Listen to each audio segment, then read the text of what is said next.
When you know that you are queer, but your favorite drink is beer, that's gayish. You can bottom without stopping, but you can't stand going shopping, that's gayish. Oh, gayish, you're probably gayish. Well, life's just too short for narrow stereotypes, so it's gayish. We're also gayish. It's Gayish with Mike and Kyle. Hello, everyone in the podcast universe. This is Gayish, the podcast that's as useful as a hedgehog in a condom factory. It's a pizza picture, doesn't it? That was submitted to the podcast that contest by Instagram user Winter Rosie. So, hey, Winter Rosie, good job. What a weird opening sentence that I really loved. Message us with your info and we'll send you your winning sticker pack. Yeah, I'm Mike Johnson. I'm Kyle Getz. And we're here to bridge the gap between sexuality and actuality. And today... What would a hedgehog do in a condom factory? Poke holes in all of them? Roll around? Or maybe, like, adopt one and cuddle with it. Eat all of the coins? Oh, why are there coins in a condom factory? I don't know. Why is Sonic the Hedgehog a thing? Well, Sonic the Hedgehog is the specific hedgehog there? Yeah. All right. He's trying to practice safe sex practices. That's good for you, Sonic. Mm-hmm. Today we're going to talk about World War II. World War II, the feel-good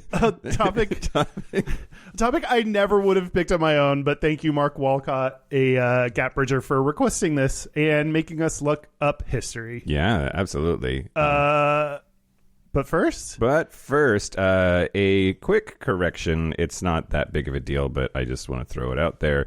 I had said that I thought that Bogdanovich was involved with Cher's music, and no, they were involved in two different movies together. He was the shitty director that... Okay. Yeah. And he had nothing to do with music. She was in a movie. It did not go well. And yet, despite that, she signed up to do another movie with him later. Yeah. Okay. Cool. Also, at a certain level of Patreon, if you send in 100 words, I will read them. Mm-hmm. It is a underutilized benefit of our Patreon supporters. But we have 100 words this week. Ooh. Which I think it's more like 180 words, but whatever. I still kind of like it.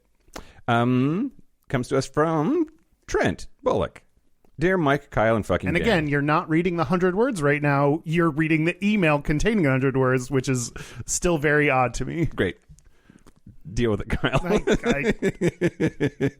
First, you all rock, and I love the podcast. I wasn't a regular podcast listener before I found Gayish, but now I look forward to the new episodes every week, as well as the Patreon bonuses. They are a highlight and always bring a smile to my face, even when I am down in the dumps, which brings me to write my 100 words. To put it short and bluntly, October 2021 was a hard month, and not the good kind of hard. I had my heart broken, which of course happens to most everyone. It has even happened to me before, but for whatever reason, I felt like this time it was particularly difficult to get over. In the aftermath, I began writing a letter to the heartbreaker because I did some reading and somewhere came across that as an idea that might help bring myself some closure. But I never finished it, mostly out of laziness. But in part because I realized maybe he wasn't the one I needed to be writing to. Maybe it was myself that needed the love, words of affirmation, and outpouring of feelings that I was considering sending to someone who didn't have those same feelings for me. So here below is my 100 words. I know these beginning paragraphs put me well above the limit, but if you feel so moved, feel free to read everything on air. And also please excuse any cliches I put in here. I'm a scientist, not a poet. A love letter to myself. What is a scientist but a poet of the chemicals? Yeah. I am a poet, by the way, so I would know. Oh, man. A poet, and you do know it. That's great. Yeah. A love letter to myself. Dear Trent, first, be honest. October 2021 sucked, but also recognize the facts. Despite that suckage, you made it through. Being alive is hard. Relationships are hard. Graduate school is hard. But despite all that, you survived and even learned some things about yourself along the way. 1, you are strong and resilient. When you put your mind to it, you're a tour de force, the likes of which little can stand in the way. 2, you are young and patient. The right things and people in your life will come along in the just right way. 3, you are brave. You put yourself out there and let others know how you feel. It has not killed you. You've been hurt, even for a while on some occasions, but you can be vulnerable, and that is a brave and radical thing. Life will continue to try you in new and interesting ways, but you have survived and even thrived through everything it has thrown at you so far. Keep your head up and keep trying, even if that effort looks different each day. Sincerely, T. Oh, Yeah. I think that's very well written. Yeah. And yeah. Don't sound like a scientist at all. Yeah, which sounds like a compliment, Mike, that you're trying to give. But yeah, I like the technique, writing a love letter to yourself. I think that's lovely. yeah. That's and that's like a nice shift from originally thinking of like writing to your ex to being like, you know what? No, I'm not the like that ex does not deserve that energy right now. I'm the one who deserves the energy. Yeah, I like that thought process too. Absolutely. Well, that's the 100 words for this week, and we did feedback and corrections. So, News? now the news. Shut your mouth hole, it's time for your ear holes. News, news, news. News the first.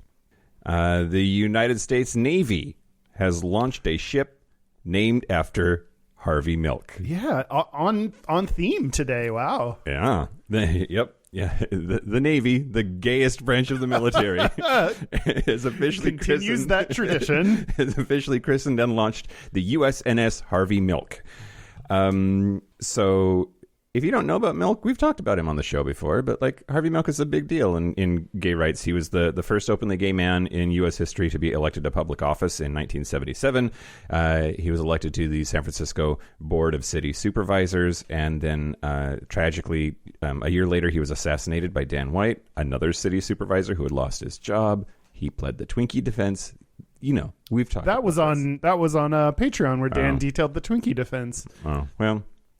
But something I did not know or realize is that not only is he this massive character in LGBT history, in the 50s, he was in the Navy. He was a diving officer on a submarine rescue ship during the Korean War and reached the grade of junior grade lieutenant. And then he actually got kicked out of the military because he got caught in a park. Doing what, Mike? Yeah. His, quote, sexuality came into question. But he was forced out of the Navy in 1955. But the Navy has now launched the USNS Harvey Milk, and I just like the idea of like some homophobe like being assigned to that ship, and yeah. like, they have to fucking deal with the fact that they live inside Harvey Milk. Yeah, they have to ride Harvey Milk everywhere they go. Yeah. Although I don't know if this will come up when you talk about like the rights of discharged veterans. I don't know like where it's at right now, but there's so many things that are like cool, like recognition and publicity and names are that's important, but also like, hey, have you gone back and updated all the people that were discharged from the military and gave them honorable discharge and make sure they're getting their like VA benefits? Like, you know, some of those like things that happen are a lot in name to like quell actual work they could be doing to fix shit. And no, for sure. And you wonder how much of that has to do with money, right? Like it's easy to say we forgive you. Yeah, and like paint a different name on a ship than you planned is very easy, but yeah. Yep. So the Harvey Milk is the second in a fleet of 6 ships named after civil and human rights leaders. As well as Milk, they include Sojourner Truth, Chief Justice Earl Warren, Robert F. Kennedy, suffragist Lucy Stone, and Representative John Lewis of Georgia. I recognize a couple of those. Yeah. Also, happy Veterans Day. Oh, yeah. To all of you who are veterans, thank you for your service. Yeah. Is this coming out on Veterans Day? It is. Wow. Well, yeah. Patreon got it yesterday. Oh, yeah. Yeah. For everybody else, today is Veterans Day. Yeah. Thanks to our LGBT veterans who often, as we will describe in detail momentarily, do not get the appropriate recognition needed as a group. Yep. News the second? Yeah. Okay. So we talked on last week's news, or maybe the week before. I forget. Time has no meaning, Kyle. But Dr. Rachel Levine, who was sworn in as a 4-star admiral of the U.S. Public Health and Service Commissioned Corps. Then Republican Congressman Jim Banks has been suspended from Twitter after repeatedly misgendering her. He said, quote, the title of first female 4-star officer gets taken by a man.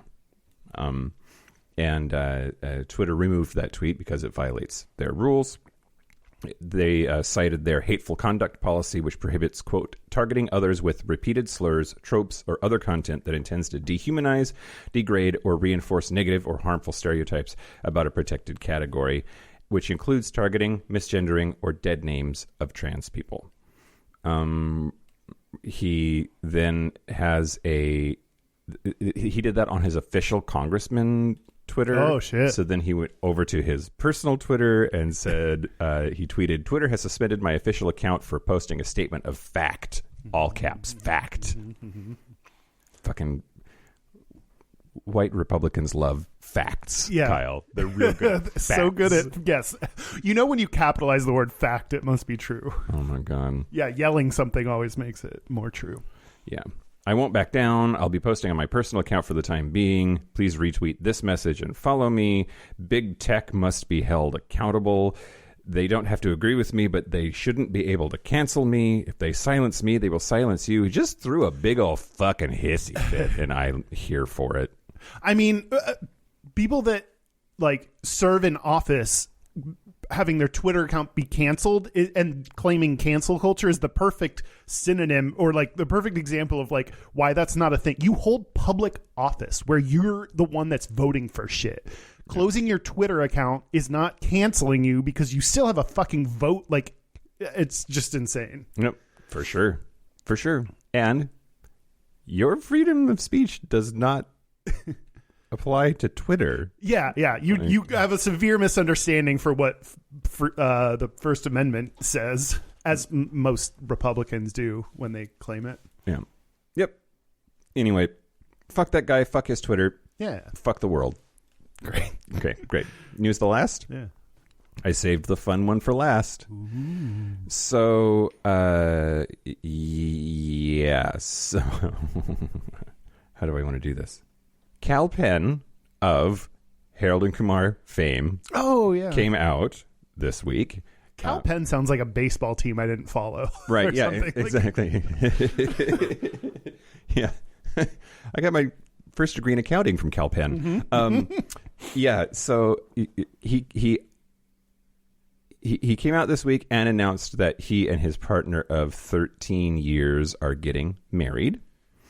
And then 11 years. Sorry, 11 years. 13 years stuck out in my head for some reason. Anyway. Because it looks like a dick in a butt. Yep. Although 11, 2 dicks, that's funny too. Penn met his fiance. 10, a dick in a hole.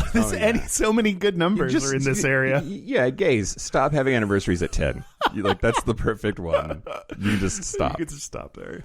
Penn met his fiance when the two were working for former President Barack Obama. And a few days later, he tweeted, as at Cal Penn, he tweeted, Cardi B was on my flight to L.A. I fell asleep and had a dream that she officiated our wedding on the plane, and the three of us walked out of LAX holding hands. Cardi B saw the tweet and tweeted back, I'm licensed to do that, so let me know. And then he responded, holy shit, and said, let's do it. We're down if you're down. And she said, I'm down. I'll get my suit. So apparently Cardi B is going to officiate Cal Penn's wedding. And then somebody made the joke that the reception is gonna have tiny White Castle burgers and macaroni in a pot. Yeah, so just I think it's adorable. That is super adorable. Also, like, that's crazy to like come out. Like, people must have known, like, to be engaged to someone. It's hard to keep that secret for that long. Like, there must be some like group of people that knew. Like, I don't know. I just that's crazy to be able to hold back that secret, and especially news of like an engagement for so long. Yeah, absolutely. Or like a lot of pressure. Like Elvira's partner was like to be totally dead silent for 30 years or some shit or whatever. That's insane. I get too that there's the phenomenon of like, when was I supposed to scream I'm gay? Yeah. I just was living my life. I wasn't in the closet. I was out to everybody who like gave a fuck. Yeah. But like I didn't make a press release, and so anyway, it's just funny how it works. And that's the news. That's the news. Well, speaking of people who are, I'm gonna assume have made several press releases about being gay, are the following Patreon members. We have a bunch to get through, so hang in there. First is guy in a polo shirt. Okay, that's birth name, presumably. There's Winter B. Winter B. Yeah. Oh, Cardi B's brother. Cardi B's brother. He's very cold. James Dunn. Richard Finger. I'm sure he's heard it all. And Keith MacDonald.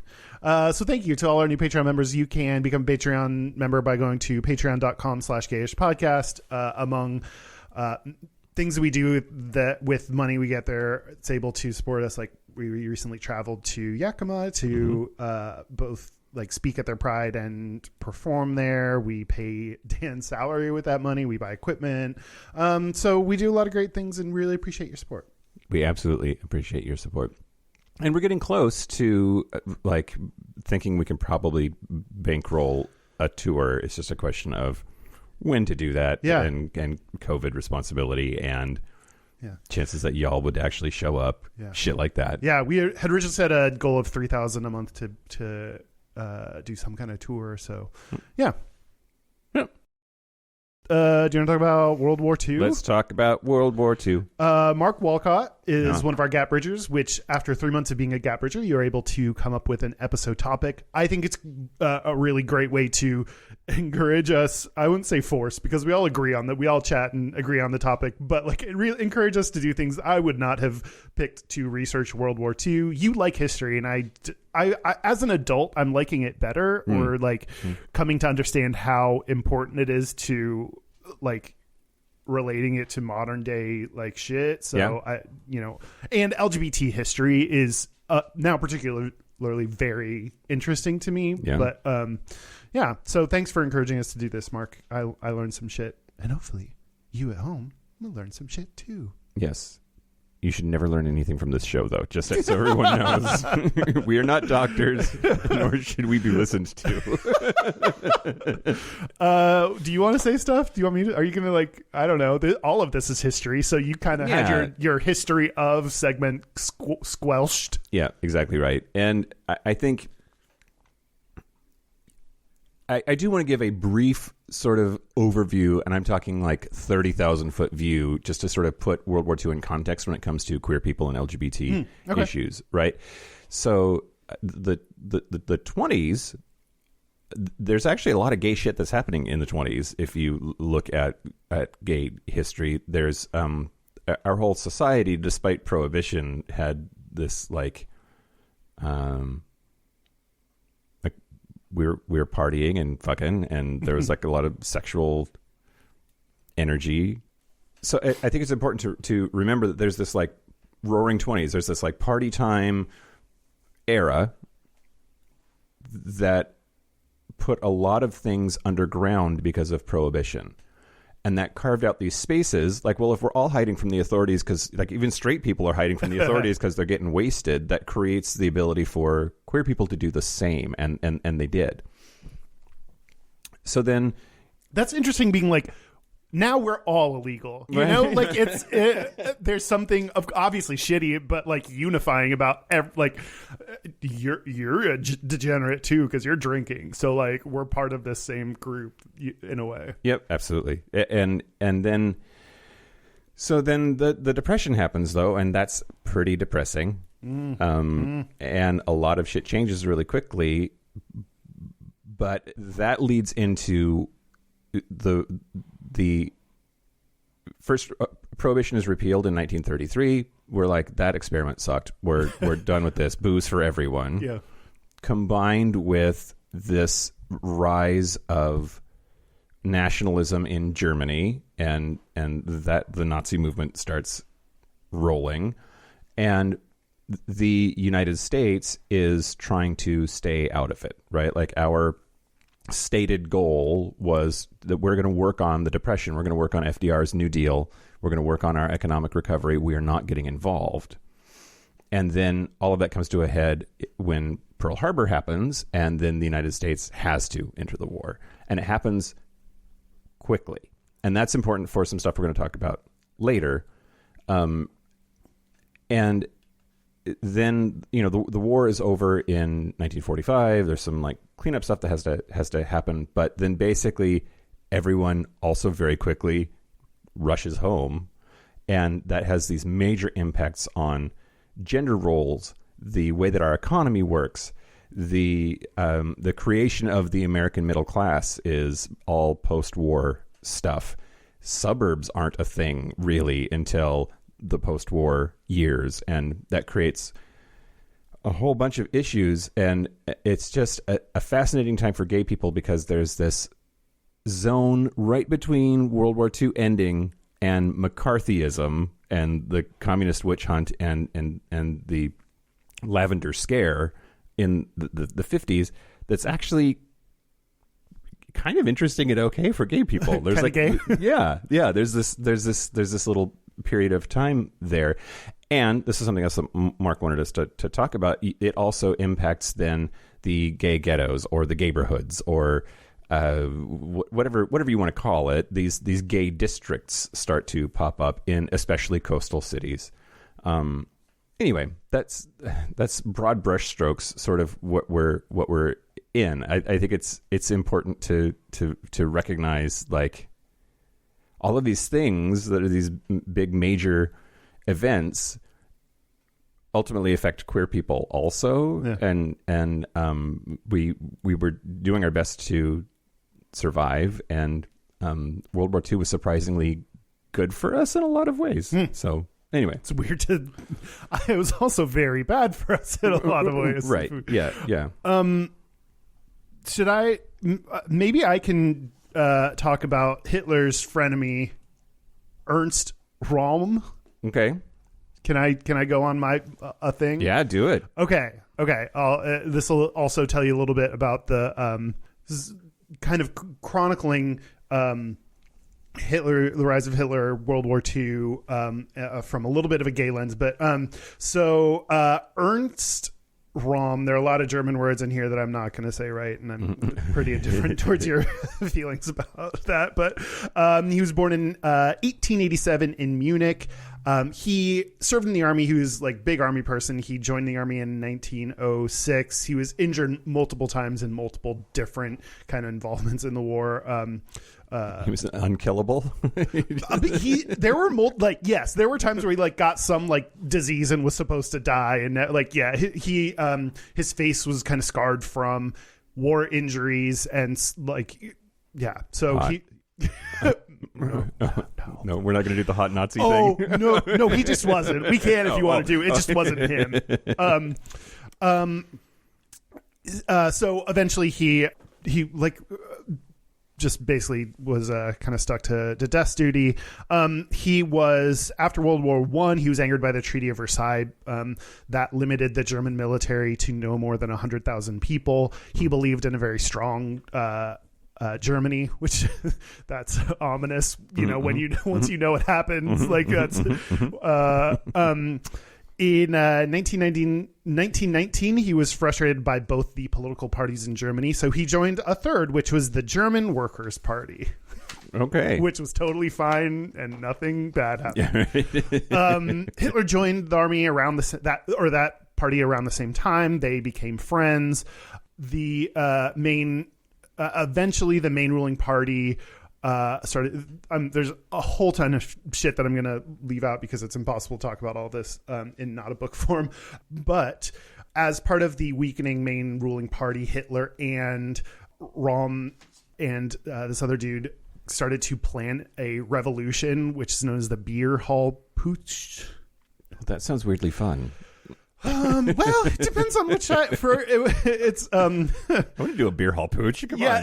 It's not just like running around and drinking beer at different bars or something, but it was an attempted takeover of the ruling party. They like locked themselves in this beer hall for a bit. They started like marching down, and guns were drawn. Eventually, they lost. They like did not successfully take over the main ruling party. So they were both arrested the next morning. Röhm, Hitler, and 8 other people were tried in 1924 for high treason, and Röhm was, during this time when Hitler went to prison, that's when he wrote Mein Kampf. Röhm was found guilty, sentenced to 15 months in prison. It was interesting to see, like, seeing some of the sentences we're getting these days for the January 6th attempted coup of the United States. Not many news outlets as they should be calling it, but don't. This person gets 6 months in prison for this, and you're like, really? That's the punishment for like trying to overthrow the U.S. Capitol? Here, Röhm was found guilty and sentenced to 15 months in prison. That's the punishment, I guess, for high treason. And the sentence was suspended, and he was placed on probation. No. Okay. Bad. Don't do that. Yeah. Don't overthrow the government. And then they were like, sat him in timeout for a little bit. Yeah. Maybe he's into that. Maybe he's got some subby stuff happening. No, he was very dummy. He like super masculine. Thought that like masculinity was like, war and strength and power and whatever.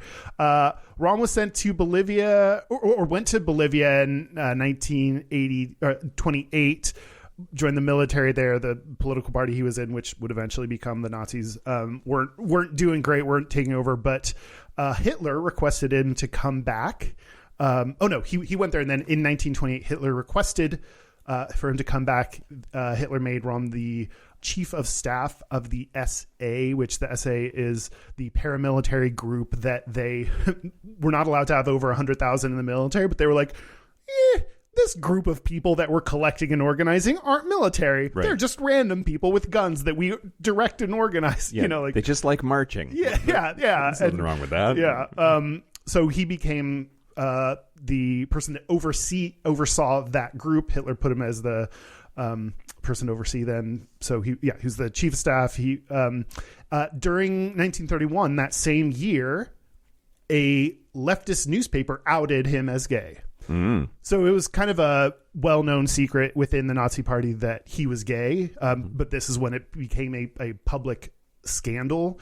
And it's really interesting. The reason I'm talking about this dude is because it's interesting to see how they felt about gay people. This is a very personal connection that this dude had to Hitler, and his treatment of an actual gay person that is at his side, I think can sometimes be more illuminating than like policy or whatever is based on theory, or, you can demonize these groups of people and do shitty things, but it's like, how do you actually interact with a gay person? So they were really close. Röhm was the only senior Nazi who addressed Hitler by his first name, or sometimes he used the nickname Addy. Can you imagine? Hey, Addy, as like the ruler of the Nazi Party. Hey, Addy, what's up? Or he would use the German familiar "du" for you, instead of the more formal reference. Z.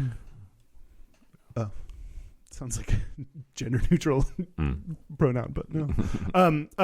Hitler knew he was gay, didn't really seem to mind. Depending on who he talked to, it either was immaterial or it was okay. Like, it didn't really seem to address it. Röhm appointed other gay leaders to this SA paramilitary group. That's where he fucked up, right?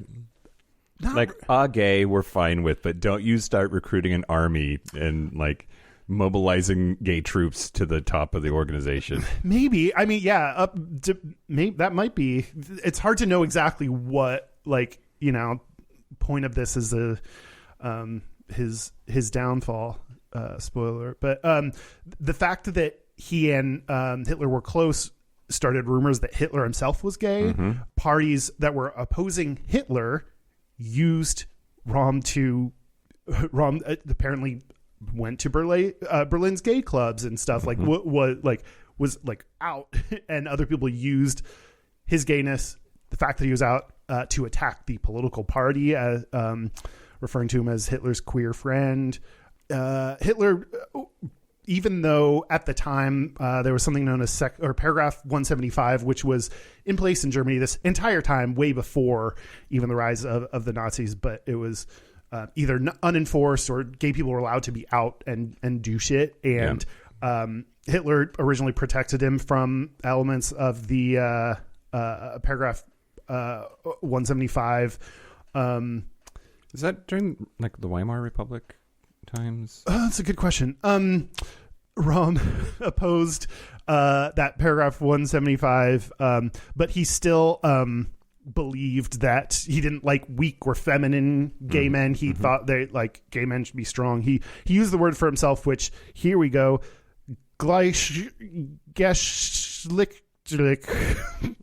to describe himself, meaning same-sex oriented. So Hitler, in spite of attacks against Hitler's gay friend Rom, Hitler still rose to national power in 1933. At the same time, in June 1933, Hitler named him as Reichsleiter, the second highest political rank in the Nazi party, still overseeing this paramilitary group.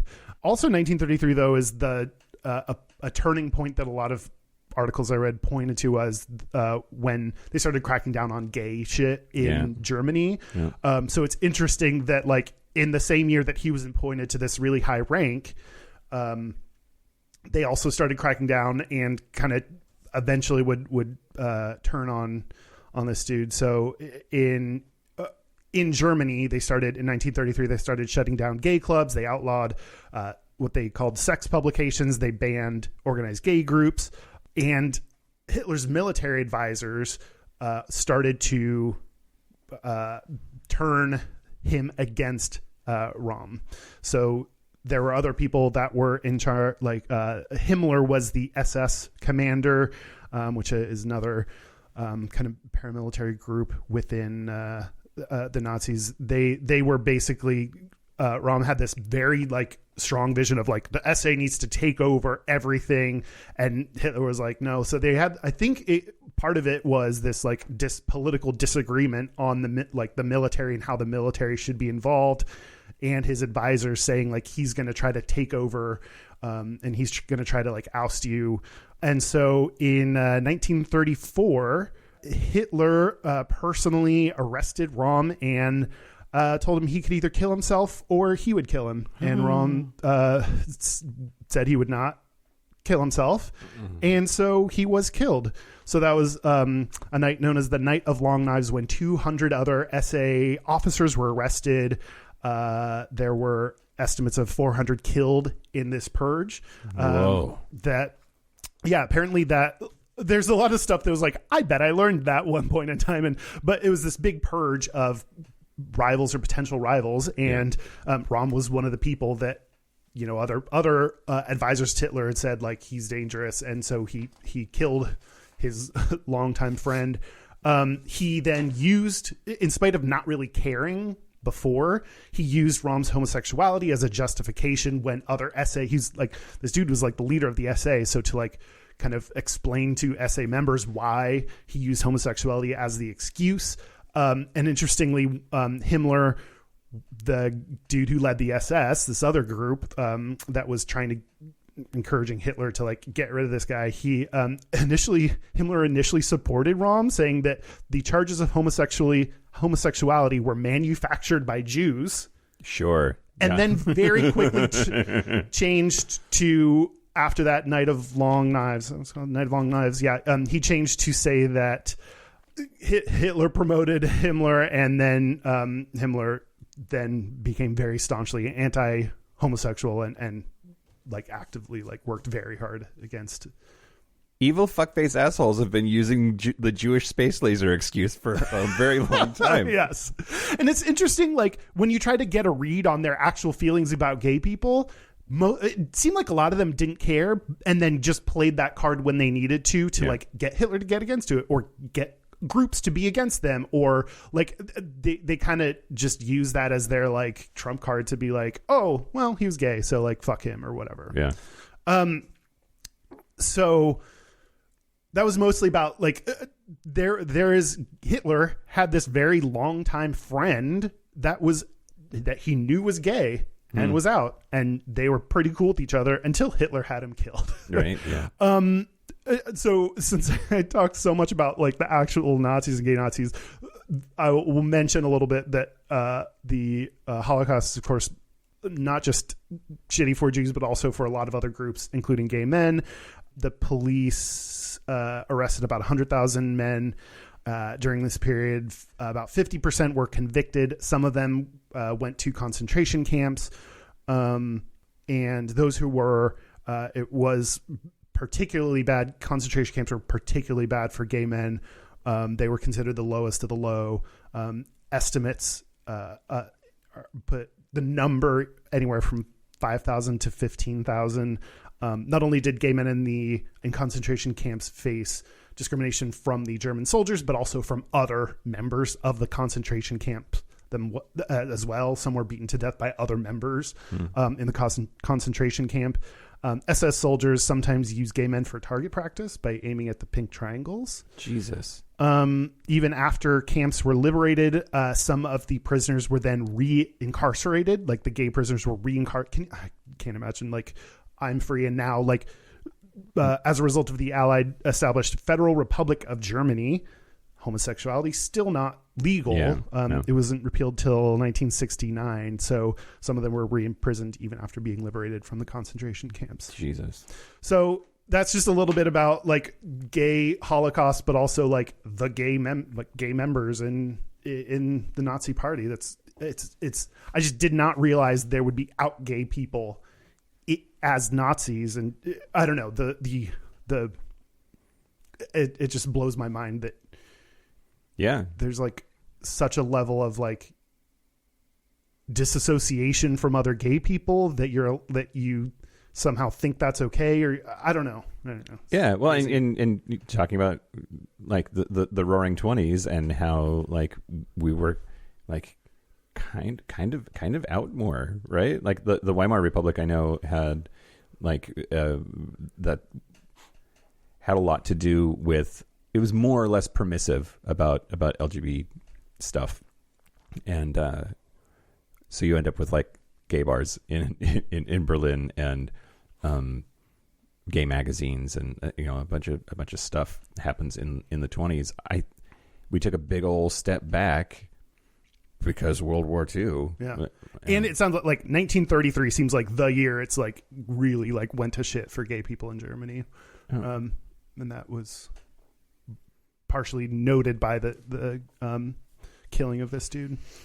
There's throughout human history, there are lots and lots of societies that were okay with you being gay as long as you were totes mask and still procreated. Like as long as you were getting that good jizz working, you were okay. And I was reading some stuff this afternoon that like there were definitely overtones of that in Nazi Germany, and the white supremacy of like they're the master race, the Aryan race is superior, and the blonde-haired, blue-eyed genes, like the sin of being gay was not making more Germans. And it's funny because this Rom, he was sort of writing that line, right? Yeah. Like he's the totes mask. Yeah. In the war, like support the military, wants a giant military presence. And yeah, it seemed like he, for a while, was more of an asset to Hitler than a detriment until Hitler's allies convinced him otherwise. But it seems like if you have some kind of military or veteran status, that helps straight people feel better about you as being gay, like being more masculine. There are a lot of things that help straight people feel good about you. You're describing some of them, but if you have a military background, if you are more masculine presenting, if you're religious, like there are all these things that help you, make being gay count against you a little bit less, or let people put up with you as being gay. Like, yeah. Is it a good segue? It's a good segue. Here we go. this that we're talking about actually. Oh, sorry. I got a lot of that info from allthat'sinteresting.com. So thank you to them. Thank you to them. Okay. Well, so I found this really interesting blog post on BluxomStreetPost.com. Anyway, talking about how the Castro became the Castro in San Francisco. Ooh. And how it's an argument can be made that it's a direct result of World War II and the stuff that happened during that era that made the Castro happen. And so San Francisco already sort of had this like city of tolerance type of a reputation. Oh, I need to back up. First of all, a lot of gay shit happens during World War II in the military, and the thinking behind it goes, for the first time ever, you're putting dudes around a fuckload of other dudes, and sending them somewhere together, and there are a lot of gay things that happen just because gay people find each other. Mm-hmm. And that was a context in which gay people could find each other. Yeah. And the realization that you're not alone, like how else there's such limited ways to have that happen in those times, other than like you get a giant group of military dudes together, put them together for extended periods of time. Like that's one way to find each other. Yep. And then stuff happens. But so there's once the cat is out of the bag, it's out of the bag effect. There are a lot of people that are like, oh, I can't go back to, like, sure, war sucks, but when the war is over, I'm not going back to fucking Iowa to be not gay. Yeah. Right? And some of them couldn't because they were discharged with a like piece of paper that was like, I was going to talk, maybe, I don't know if I'll talk more about that, but. Oh well, I'm going to talk about it right now. Oh, great. Cool. So there are all of these port cities, especially, that have this sort of gay renaissance that happens at the end of World War II because all of these sailors and air servicemen, they're not going back to fucking Iowa. What do? They stay in the port city that launched their military career. So San Diego, San Francisco, to a lesser extent Seattle. You have similar situations happen on the East Coast, and San Francisco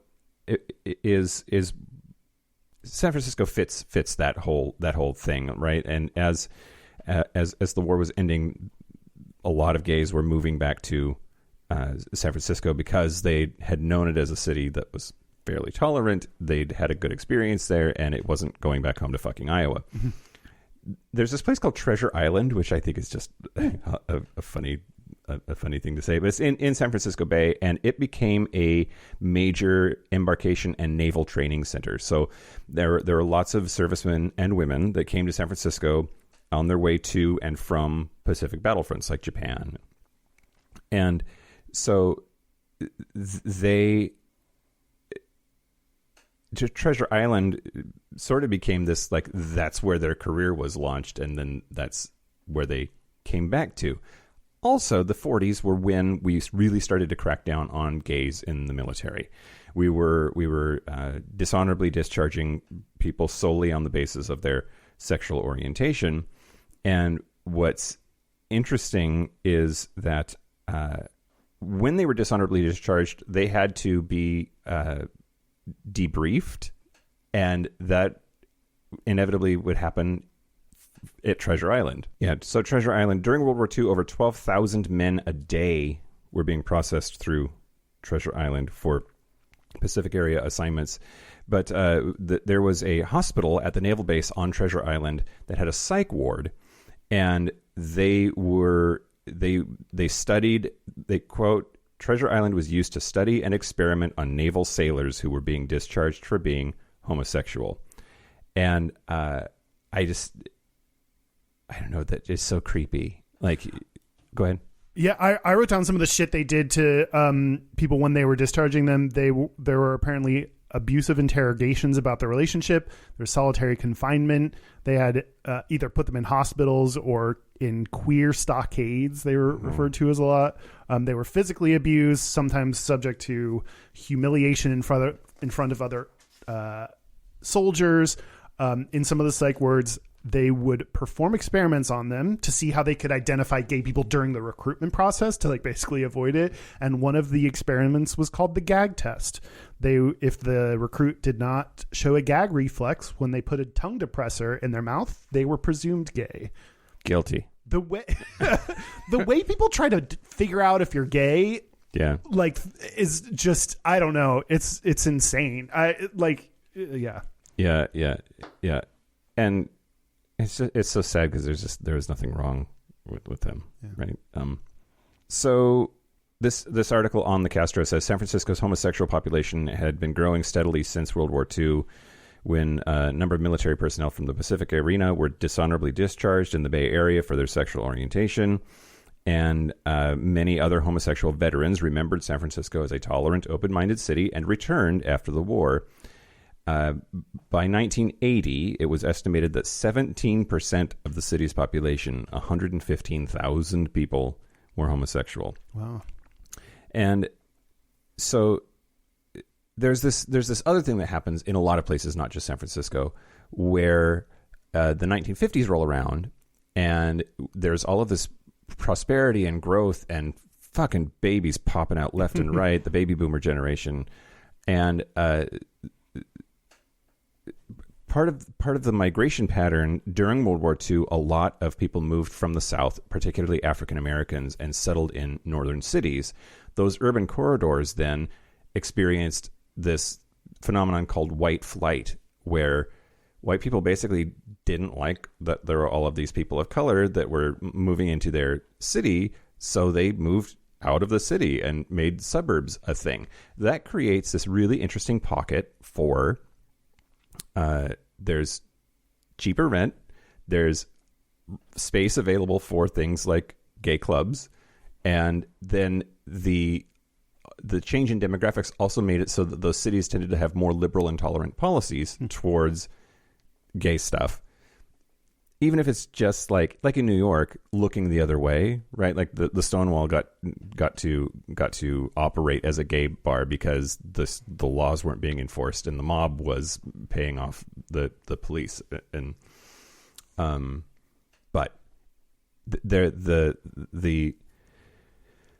white flight out into the suburbs really created this niche for gay culture, and I think it's really interesting because it happens. The similar pattern happens in a whole bunch of different cities. Where was I going with that? Thanks, World War II. Wah, wah. I don't know. I think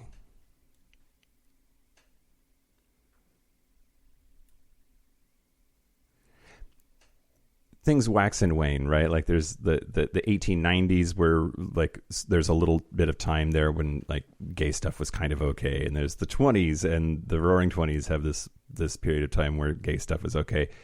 World War II and just after World War II, there's a similar sort of like gay renaissance that happens, at least in this country. And we have a lot of gayborhoods that the seeds of them start germinating in post World War II because of all of these changes that are happening. It's interesting. I had a similar thing I was going to talk about. Like some of the discharges, like you said, happened during World War II for being gay, and they started like they were issuing these blue discharge papers, so it became a blue discharge. Gross.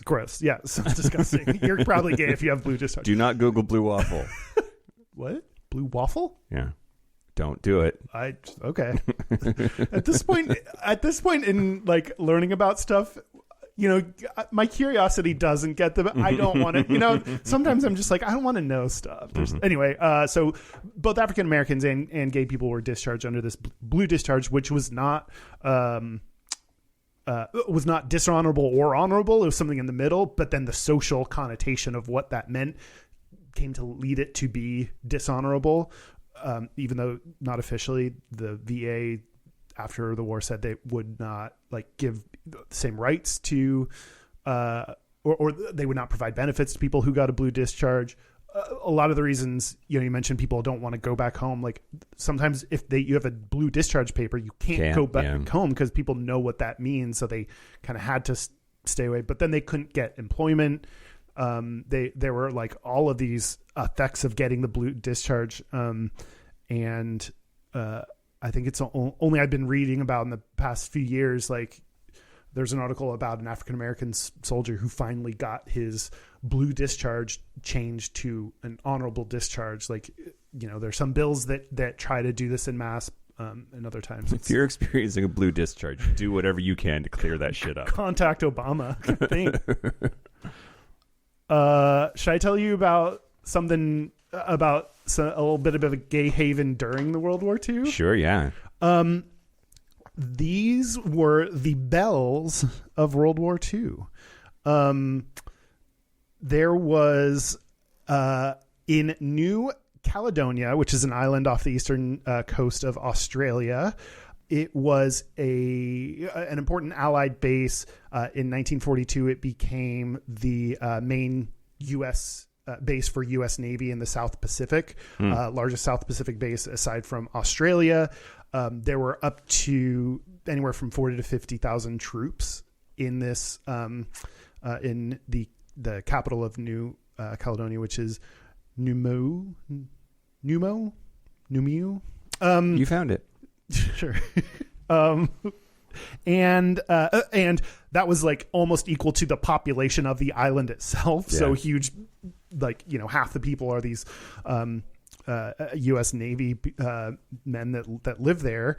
And a historian, his name is Yorick Small, wrote an article in 2017 that surely he has a book or something that goes into far more depth, because this is just a hint of what was happening there, but it's really interesting. He discovered that there was this official investigation into this large subculture among the American soldiers that were there that were essentially gay men. So there were all of these self-described belles, which were men who adopted feminine social roles. They went by they had these queer personas. They went by different names. Some of the examples of names were Seabiscuit and Canteen Mary. Oh man. Okay. They used female pronouns. It talked about how they would dish, meaning like gossip about other personnel, and carry on, which is an expression referring to public mockery and flamboyant spectacle. Great. It's so interesting because like so many things, you can't put a modern day name on these. They sound like some kind of combination of like either they're not trans because even though they took on these social roles of women and female pronouns, like drag queens, there's like some combination or like of queer men, drag queens, and trans women that seem to like, would put them in any of those kind of camps or adjacent to, which is, but it was just, they were very out about it. It was public. They were, I was like reading through the diaries of this one dude that like talked about it. And it's just so interesting how, we talked about like when you get all of these men together and you start to recognize these things, like some of it is, like now it's okay to be gay or be outwardly queer in a way that I never was before. Other people, it's situational because they're like, stuck and don't really have options. But there are times where it's just okay. Yeah. And a lot of people who think that being, again, this is not exactly, but like assume a sexual or gender binary or that gay or trans is new. It's like when this happened in the early 40s, like there was an entire society for a couple years where it was cool. Yeah, so like, right, yeah. you don't know that it continually happens over and over again throughout history where those binaries are not real. Like right, they're not, they're just, or societally constructed. Someone's diary got into the wrong hands and it led to a months long investigation that resulted in a lot of people being forced to resign. Boo. Yeah. Boo. But yeah, the bells of World War II, of course, the Navy, Yeah. Yeah, thanks, Village people. Well, it's funny that you talk about like we've always been here, or things happening for longer than maybe we think. Yeah. I want to talk to you about Michael Dillon. Okay. Have you heard the name Michael Dillon? No. Michael Dillon was born the 1st of May, 1915, and was a British physician, but was also the first trans man to undergo phalloplasty, gender confirmation surgery. And it can't have been that good at the time, could it? I mean, the first one, we're not got a lot of practice on it, but so where do I want to start with this? Really, really smart dude. He was a doctor, and he in 1939 sought treatment from Dr. George Foss, because he had long been more comfortable in men's clothing and was more self-assured as a male. Dr. Foss had been experimenting with testosterone to treat excessive menstrual bleeding, and but put Dillon on testosterone. Like, interesting. I think of hormone replacement therapy as being a totally modern thing. It was the fucking 30s. Yeah. And puts him on testosterone. So he insisted that Dillon consult a psychiatrist first, and then this is problematic. Apparently, the psychiatrist gossiped about his desire to become a man, and soon the story was all over town. Oh, God. So he had to leave town and move to a different city. He moved to Bristol. But apparently being on testosterone made it possible for him to pass as male, and got a job at a garage, and was transitioned. Was he, him pronouns, and that's how everybody knew him, was going by Michael. Anyway, so he suffered from hypoglycemia and had like these phases of low blood sugar, and twice fell down and hit his head because of this low blood sugar thing.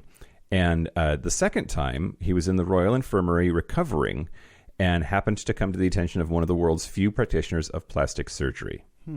His name was Dr. Harold Gillies, and he performed a double mastectomy and provided Dillon with a doctor's note that enabled him to legally change his birth certificate. Wow, you could do that via doctor's note? Because there were no like laws against it, probably, right? Like, I wonder if like its lack of public awareness benefited him at that time, because it's like some person working at the birth certificate office gets like a doctor that says like male, and you're like, oh, okay. Oh, like, well, so we fixed it. The doctor said so. Yeah. So Gillies had done some penis reconstructions for soldiers that were injured in the war. And had also done some surgery on intersex people with ambiguous genitalia, and was willing to perform a phalloplasty, but not immediately.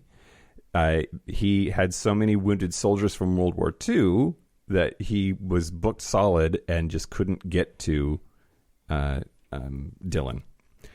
So in 1945, Dillon enrolled in medical school at Trinity College in Dublin under his new legal name, Lawrence Michael Dillon.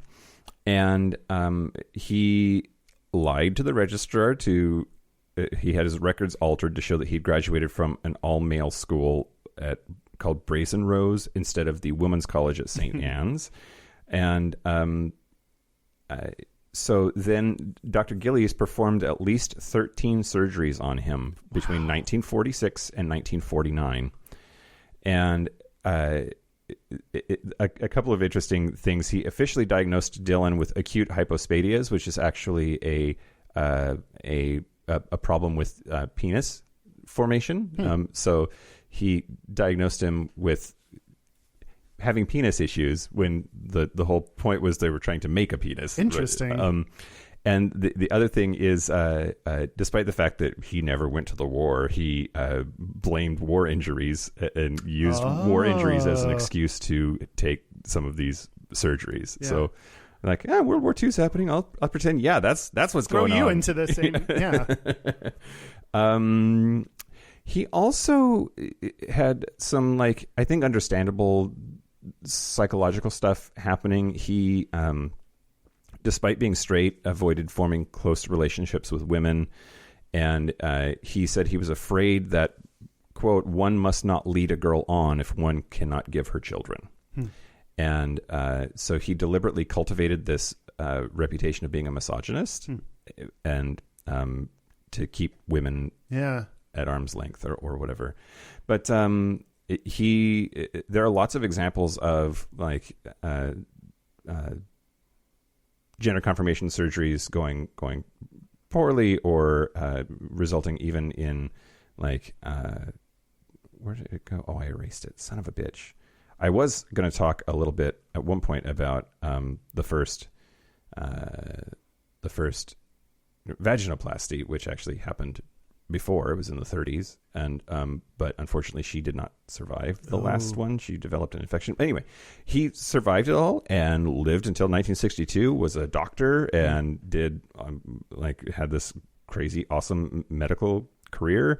And then later on he was sort of outed again and moved to India and became a Buddhist, and he had such a super interesting life. But yeah, in World War II was the setting for the first phalloplasty, and kind of the excuse the doctor could give for performing it. Yeah, exactly. So yeah, that's crazy. Yeah, that's Michael Dillon. This was not the point of your story, but don't perform any kind of operations on the genitals of intersex people. That's a horrifying thing that needs to stop. Yeah. Well, unless they were adults and wanted that. Yes, right? it's not like babies. when you're a Don't baby. Do that to babies. Yeah. Same with circumcision, but that's not the point. Yeah. I'm gonna talk about the pink triangle for Patreon, if you're cool with that. Yeah, sure. So that's all I have. Do you have anything else? We didn't talk about Alan Turing yet, which like there's so much shit about. Everyone's like kind of rediscovering Alan Turing within the past like 5 years or so. You can probably go somewhere else to find out about him. He was gay. Yeah, he was gay. He was important for World War II. I mean, World War II, we're talking about like it's this massive amount of time. It's this massive amount of political stuff that's happening. Like there's so much happening in the culture. We can't cover it in an hour. Right? Then again, not as much time as Cher. So right, that's true. That's true. Cher did last a lot longer. I guess we did it.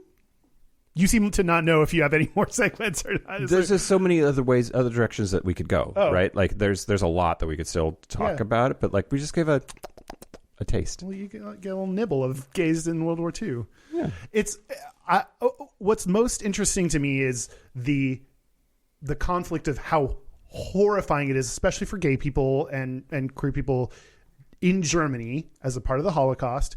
How this kicked off a lot of the military, especially in the U.S., like hatred of gay people in the military, but also how important and unifying it was for gay people. It's a very weird kind of to have both things happen at the same time, like to bring gay people together in this unique way that then created some of these gayborhoods or allowed people to see each other for the first time or decide to be or be forced to be out for the first time. It's It's a very weird, I don't know, World War II. I did not realize how important World War II was for gay history, other than like, I knew about like the Holocaust, like specifically, and even people like I just told my parents for the first time that like gay people were amongst those like put in concentration camps. So like some people don't even know that kind of basic piece, but like even beyond that, I did not realize the importance of World War II for gay people in the U.S.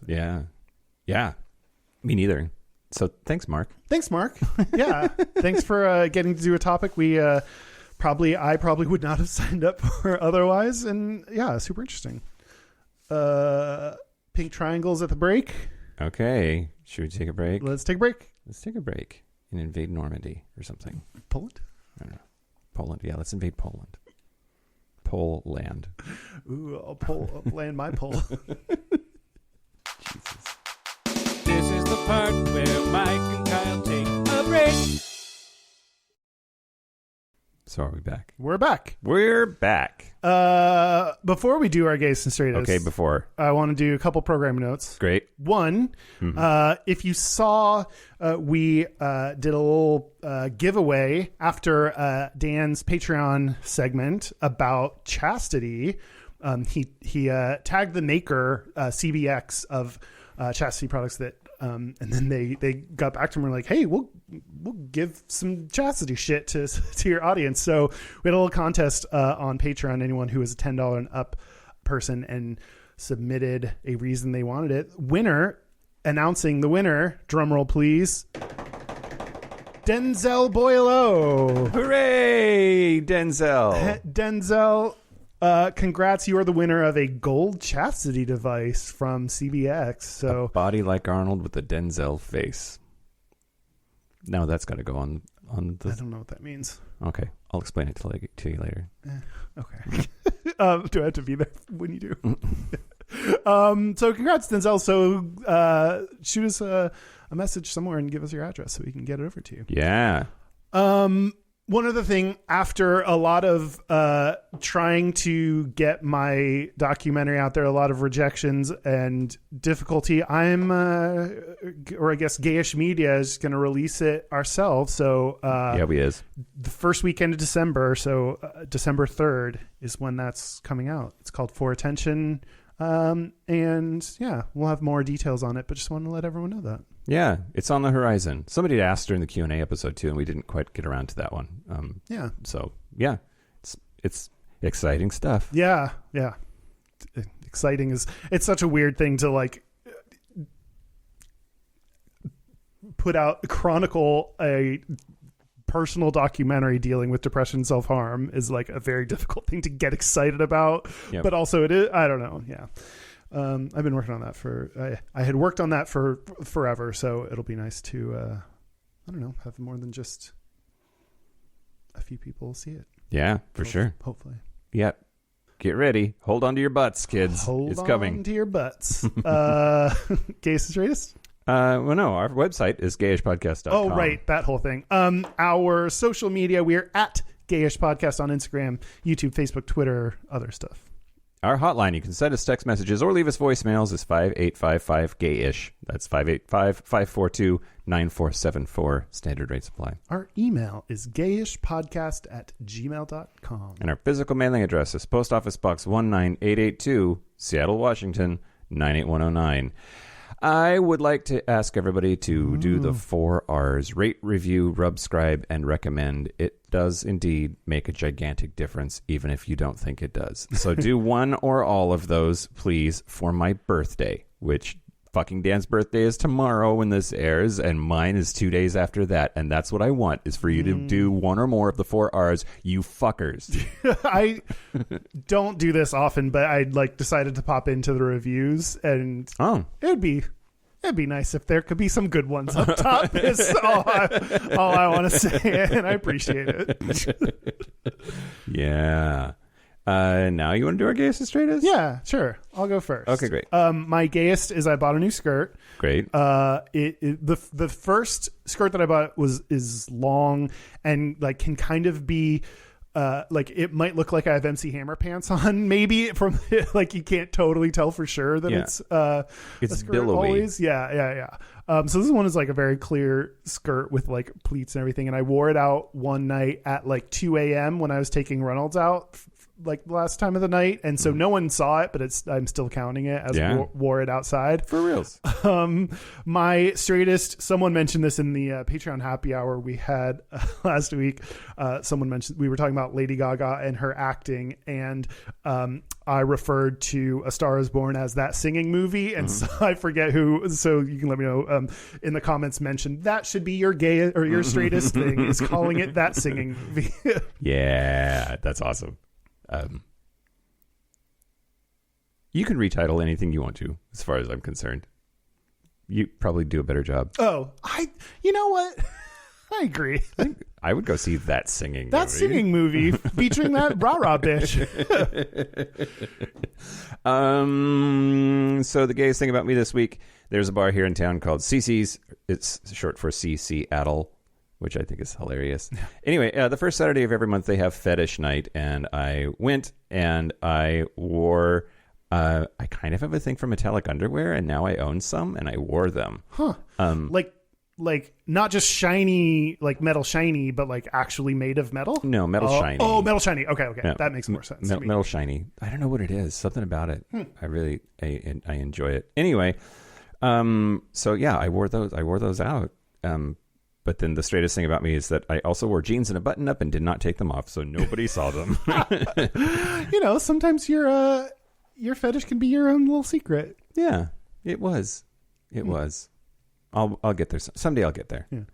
It's funny too because I was very uncomfortable with the number of people that were there, and like a half a dozen of Dan's polycule stopped by to make sure that I was okay because they were a lot of them were there that night. Were you uncomfortable because of COVID or just oh, okay. Yeah. I've been to fetish night pre-pandemic times many times. I know what to expect in terms of like pup hoods and adult baby diaper lovers and people are going to get hung from the ceiling and flogged. I'm prepared for all of that. It was just the sheer number of people that were there was a lot to handle. Yeah. Cece's fetish night is a good source of your gayest things, though. That's a solid flow of gay stuff. Absolutely. Yeah. Solid flow of blue discharge. That is it. Okay. A special thank you to all of the World War II veterans, gay or not. Sure. Wow. I didn't think we cared about the non-gay, but especially the gay ones. Yeah. And thank you to Mark Wolcott for requesting this episode topic. Hope we did it. Hope you were okay with it. And thank you to fucking Dan for not being here but coming back next week. Yeah, fucking Dan has been on assignment out in Palm Springs. There's probably some content that's going to come out of that trip to Palm Springs. Sure there is. I also want to thank our super Gap Bridgers, Josh Copeland, Forrest Nail, Patrick Martin, Anonymous, James Barrow, Explosive Lasagna, Christopher Farrell, Jamie Pugh, Kevin Henderson, Tipsy McStumbles, Donald Linsky, Dusty B, Thomas B, Dusty Sands, A.E. Coleman, yay, Chris Kachtorian, Jerome York, and Cian and Javi. That is it. This has been Gayish from the Chris Kachtorian Studios. I'm Mike Johnson. I'm Kyle Getz. Until next week, be butch, be fabulous, be you. Goodbye. Bye.